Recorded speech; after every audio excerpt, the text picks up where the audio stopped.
జోగులాంబ గద్వాల జిల్లా ఐజ పట్టణంలో యూరియా కోసం రైతుల ఆందోళన కొనసాగుతుంది. సింగిల్ విండో కార్యాలయం ముందు ఉదయం నుంచే రైతులు పెద్ద ఎత్తున క్యూలైన్లో నిలబడి కార్యాలయ ప్రాంగణం రైతులతో కిటకిటలాడింది.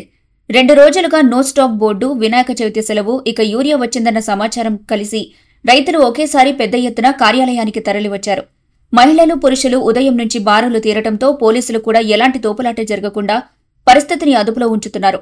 ఈ సందర్భంగా సింగిల్ విండో చైర్మన్ పోతుల మధుసూదన్ రెడ్డి మాట్లాడుతూ 2 రోజులుగా యూరియా కొరత ఏర్పడింది. వినాయక చవితి సెలవు కారణంగా రైతులు ఒకేసారి ఇక్కడకు రావాల్సి వచ్చిందని అన్నారు. ప్రస్తుతం ఉన్న యూరియా అందరికీ సరిపోని కారణంగా యూరియా కొరతపై ఉన్నతాధికారుల దృష్టికి తీసుకెళ్లామన్నారు. ఈ సాయంత్రం లోపలే 700 బస్తాల యూరియా చేరుకుంటుంది. రైతులకు ఎటువంటి ఇబ్బంది లేకుండా పంపిణీ చేస్తామని చైర్మన్ హామీ ఇచ్చారు. వానాకాల సీజన్లో 5 మండలంలో ఆర్టీఎస్ కెనాల్ ఉండడం వల్ల యూరియాకు అధిక ప్రాధాన్యత ఉంది. ఖచ్చితంగా ఇక్కడ యూరియా వాడాలని చెప్పి రైతులు అడగడం వల్ల యూరియా కొరత ఏర్పడింది.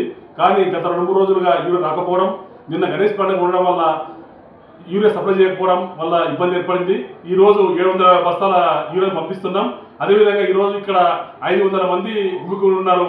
ఈ పరిస్థితిని మేము జిల్లా ఉన్నతాధికారులకు చెప్పినాము. వాళ్ళు వెంటనే సరిపడా యూరియా పంపిస్తామని చెప్పి హామీ ఇచ్చినారు. కనుక రైతులారా, మీరు ఆందోళన చెందకండి, సమయం పాటించండి. అందరికీ 2 బస్తాలు యూరియా ఖచ్చితంగా మేము అందజేస్తామని చెప్పి ఈ సందర్భంగా తెలుపుకుంటున్నాం.